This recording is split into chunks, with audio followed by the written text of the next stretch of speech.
You wake up in the morning and that feeling is already there, like an invisible weight on your chest. You look around and realize you have people in your life, yet you still feel profoundly alone. It's not the loneliness of being physically isolated, it's something more disturbing. The feeling that no one truly sees you, that no one understands what's going on inside you, that your deepest conversations are happening only in your head, while everyone around you talks about things that seem hollow and superficial. You try to connect, you try to open up, but the words won't come out. Or when they do, they seem to fall into a void where no one's really listening. So you smile, pretend everything's okay, go home, and feel that tightness grow, that agonizing certainty that maybe you're just too different, too deep, too demanding in your need for genuine connection.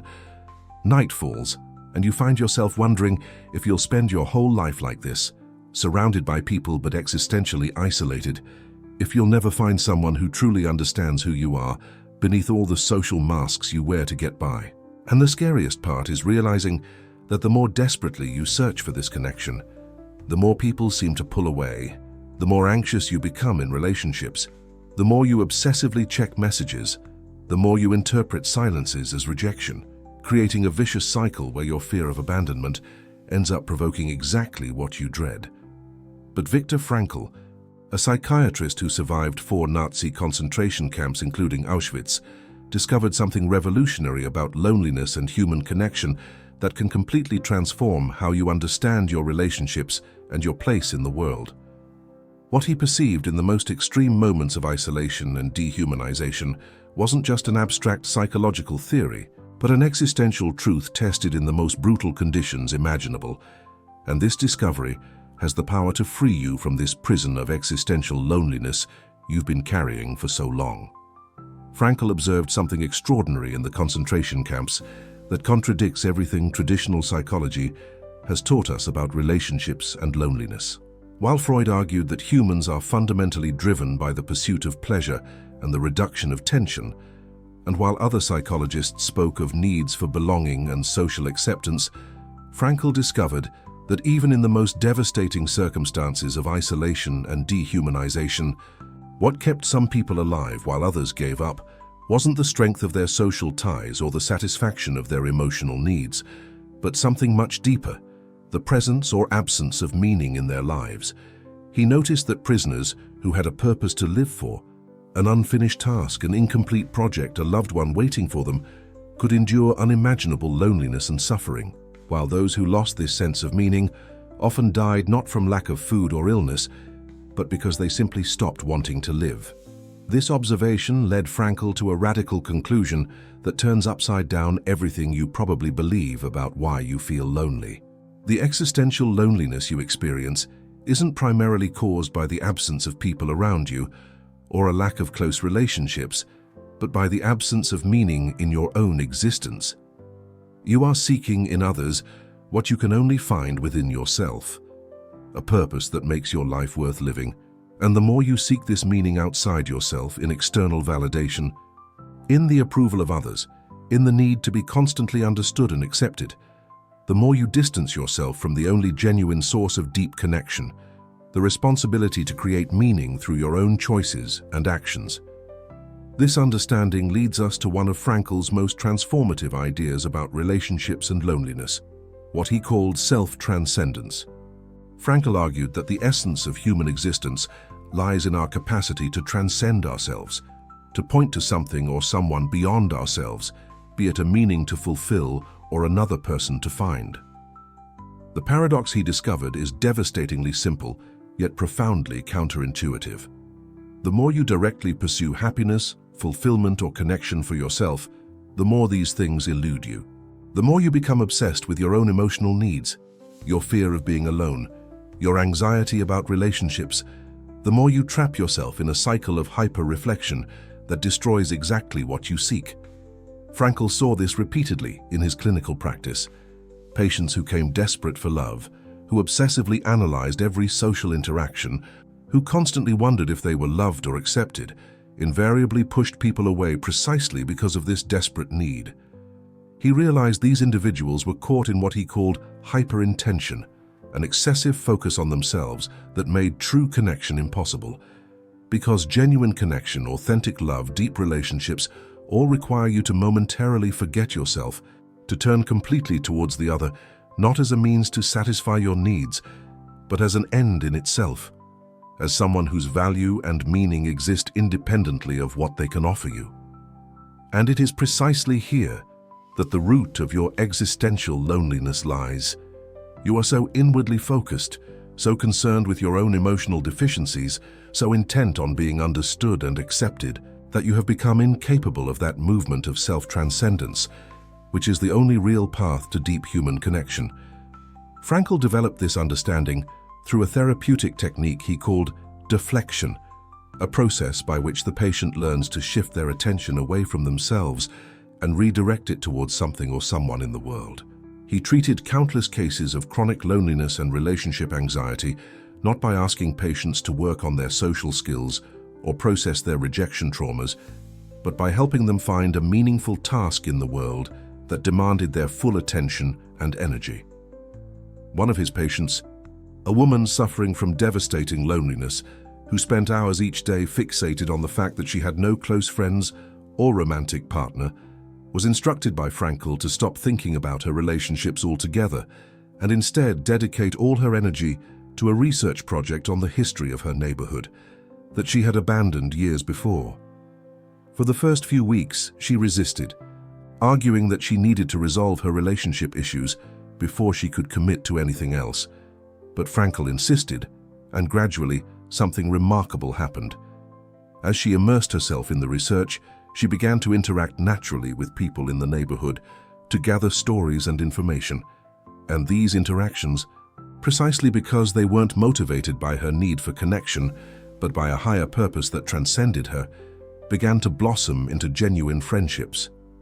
People were drawn to her not because she was desperately seeking validation, but because she was genuinely interested in something beyond herself, because there was a light in her eyes when she spoke about her research, because she had something to offer that wasn't tainted by neediness. 6 months later, she had not only formed several deep friendships, but had also met someone and started a relationship.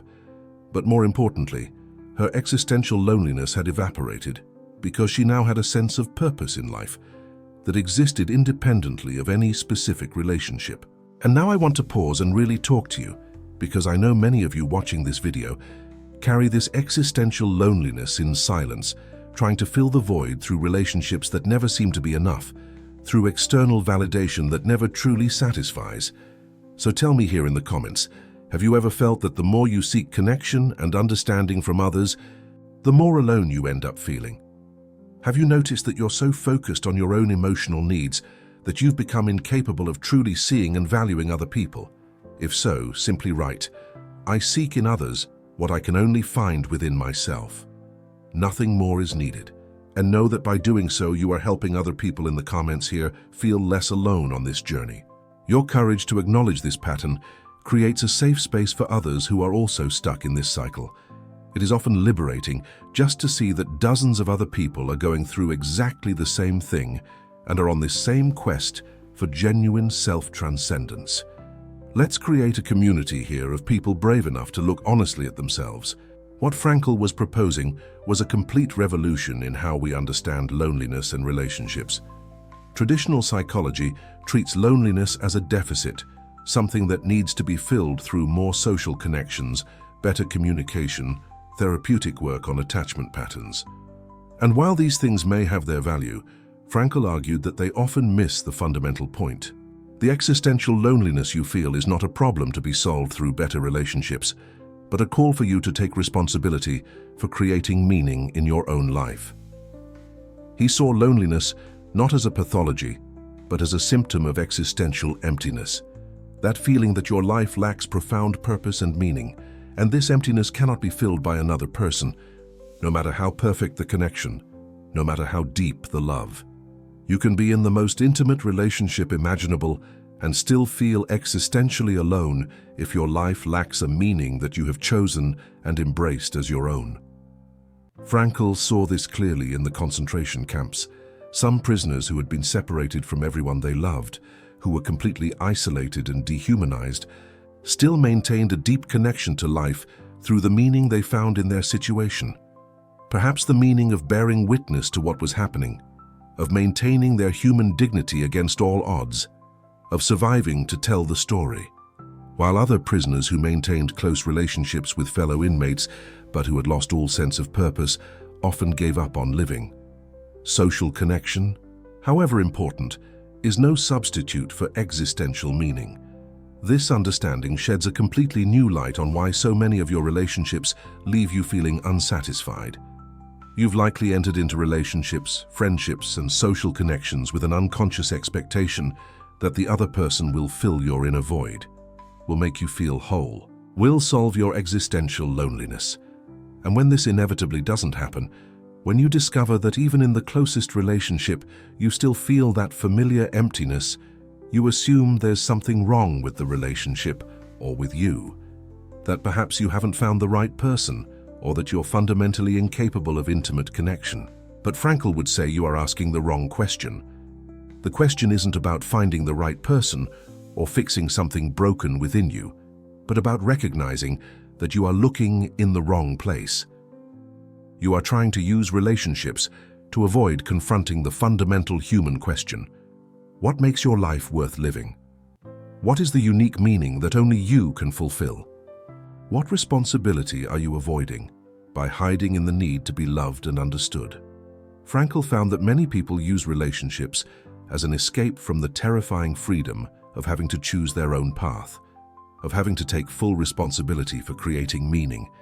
It's far easier, though far more painful in the long run, to blame unsatisfying relationships for your loneliness than to face the existential void and do something radical about it. What makes this discovery even more profound is that Frankl wasn't just theorizing in the abstract. He tested these ideas under the most extreme conditions of isolation and human suffering. In Auschwitz, Frankl was separated from his pregnant wife, his parents, from everything he loved. He was surrounded by death, degradation, and absolute dehumanization.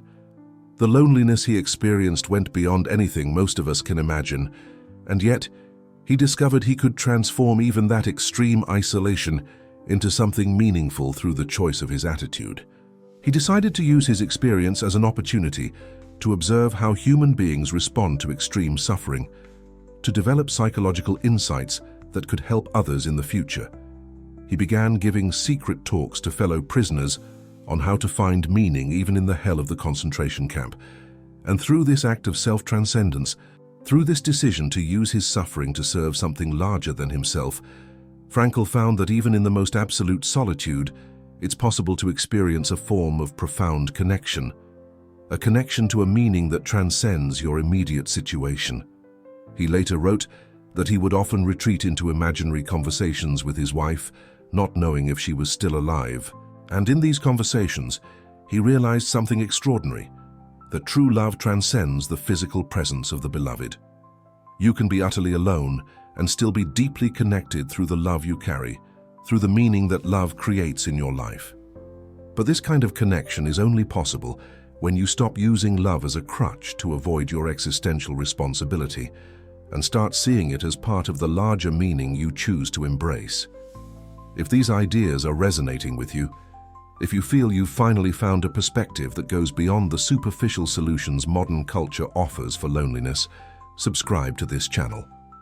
Here, we explore the thought of Viktor Frankl and other humanist thinkers weekly, offering genuine answers to the existential void and loneliness so many of us carry in silence. You don't have to walk alone on this journey of discovering and creating meaning in your life. Click that subscribe button and join this community of brave souls willing to question conventional narratives about relationships and happiness, to seek something deeper than just emotional comfort, to grow toward the fullness of your humanity. Frankl also developed a crucial distinction that further illuminates why you might be ending up alone: the difference between what he called the will to meaning and the will to pleasure. Freud had argued that humans are primarily motivated by the will to pleasure, the pursuit of gratification and tension reduction. Adler, another giant of psychology, had proposed we are motivated by the will to power, the need to overcome feelings of inferiority and achieve superiority. But Frankl, drawing on his observations both in the camps and decades of clinical practice, argued that the primary human motivation is the will to meaning, the search for significance and purpose. And here's the devastating point for those suffering from chronic loneliness. When you approach relationships primarily as a source of emotional pleasure, comfort, validation, or even as a way to prove your worth and overcome feelings of inadequacy, you are operating from the will to pleasure, or the will to power, not the will to meaning. And relationships built on these foundations are inherently unstable and unsatisfying because you are using the other person as a means to an end, even if unconsciously. The person becomes an object that exists to fulfill your emotional needs, and while you may not consciously admit it, the other eventually senses they are not being truly seen and valued as a unique, irreducible being. People sense when they are being used, even when the usage is emotional and cloaked in language of love and connection, and then they pull away, confirming your fear of abandonment, reinforcing your belief that you are destined for solitude. But when you approach relationships from the will to meaning, everything fundamentally shifts. You don't seek the other primarily to fill your needs or make you happy, but because valuing and loving that specific person, with all their quirks and imperfections, is part of the meaning you've chosen for your life. The relationship isn't a means to achieve happiness or emotional security, but an expression of your existential commitment to live a life dedicated to love and care. And paradoxically, it's precisely when you stop seeking the relationship as a solution to your loneliness and start seeing it as an arena for actualizing values you've embraced, that deep connection becomes possible. Because now you are capable of what Frankl considered essential for true love, seeing the other in their unique singularity, in their unrealized potential, and helping them realize that potential not because it benefits you, but because that is your responsibility as someone who has chosen love as part of their life's meaning. Frankl wrote that to love someone is to see them as God intended them to be, to perceive the latent possibilities in the person and help them actualize them. And this kind of love is only possible when you've stopped using the other as an object to satisfy your own lack and started seeing them as a subject with their own unique meaning to fulfill. This perspective also sheds light on why the obsessive pursuit of being understood by others is so self-defeating. Frankl argued that each human being is absolutely unique, that each life holds a unique meaning only that person can discover and fulfill. This means that on the deepest level of your existence, you are in fact incomprehensible to others, just as they are incomprehensible to you. There's an inherent ontological loneliness to the human condition, a core of experience and meaning that cannot be fully shared or communicated. And when you desperately fight against this fundamental loneliness, when you demand that others grasp you completely, when you feel devastated every time someone misses exactly what you meant or felt, you're fighting against the very structure of human existence.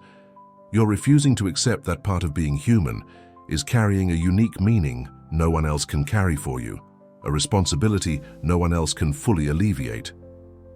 But when you accept this ontological loneliness, when you stop fighting it and instead embrace it as part of your human singularity, something liberating happens. You stop desperately needing others' understanding and become capable of far deeper, more genuine connections.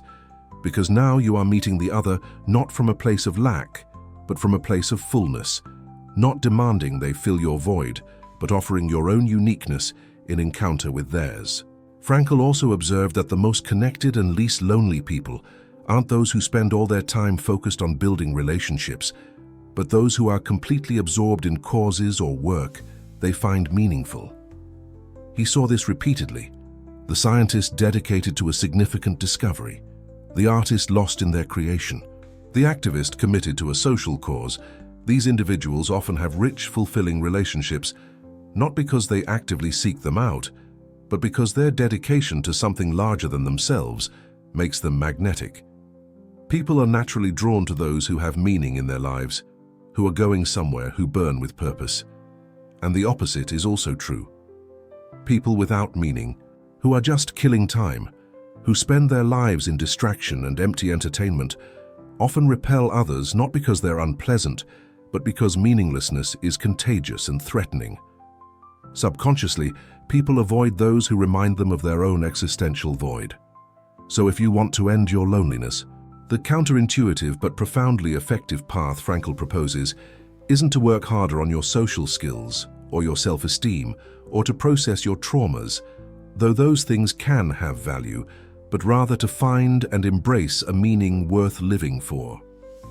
Find something that demands the best of you, something that is bigger than you, something for which you'd be willing to sacrifice comfort and security, and then throw yourself into it completely. Deep relationships will come not as a result of your pursuit of them, but as a natural byproduct of you becoming someone who lives with purpose and meaning. But Frankl wasn't naive or romantic about this.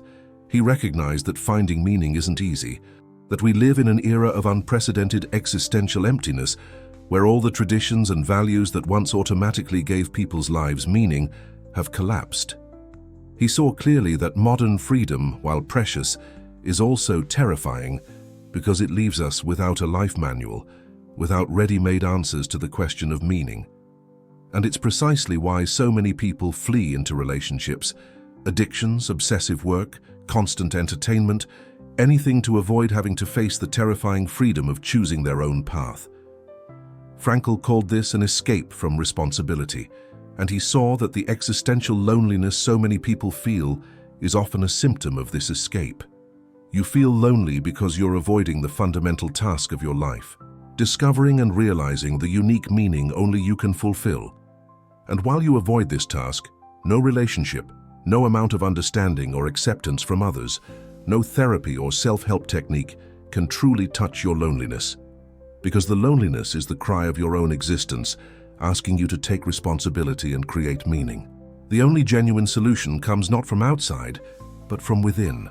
From your courageous decision to face the freedom and responsibility that Frankl saw as the core of the human condition. And so we arrive at Frankl's final, perhaps most radical insight about loneliness, that it can be and perhaps should be a transformative experience when approached correctly.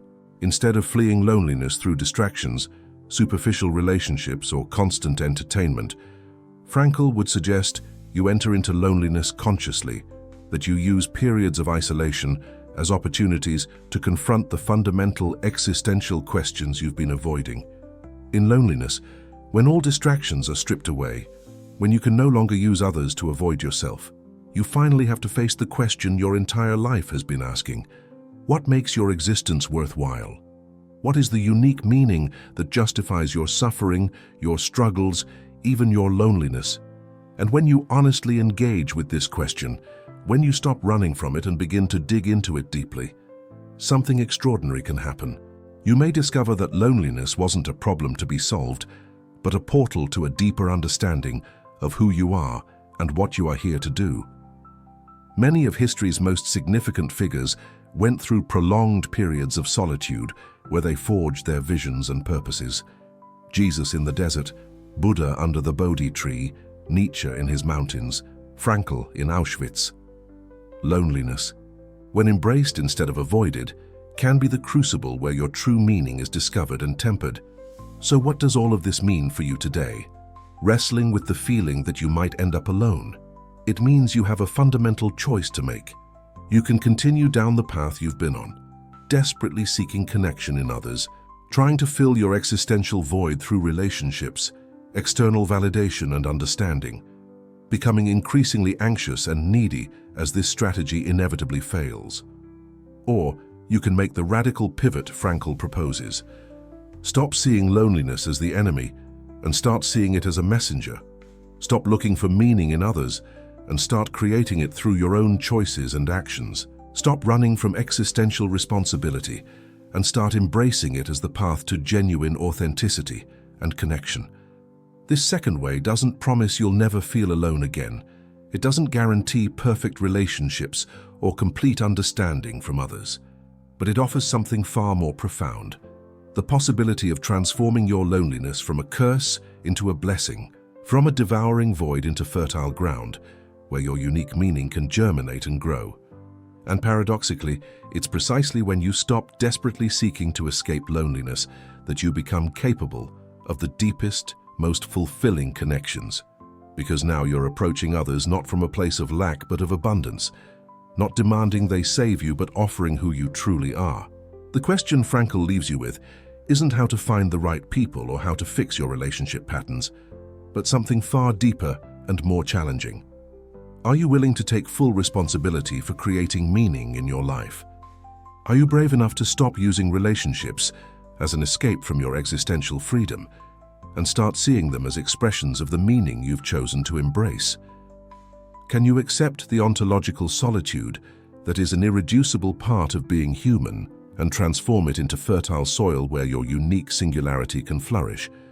Because in the end, this discovery of Frankl's, tested in Auschwitz and validated in decades of clinical practice, points to a liberating truth. You won't end up alone when you find the right people, but when you become the right person through the courageous choice to create and live a meaning that makes your existence irreplaceable and precious. And if you want to continue exploring these profound ideas that have the power to transform not just how you understand relationships, but how you live your entire life, subscribe to this channel, hit that like button so more people can find these essential truths, and share in the comments what meaning you are choosing to embrace today.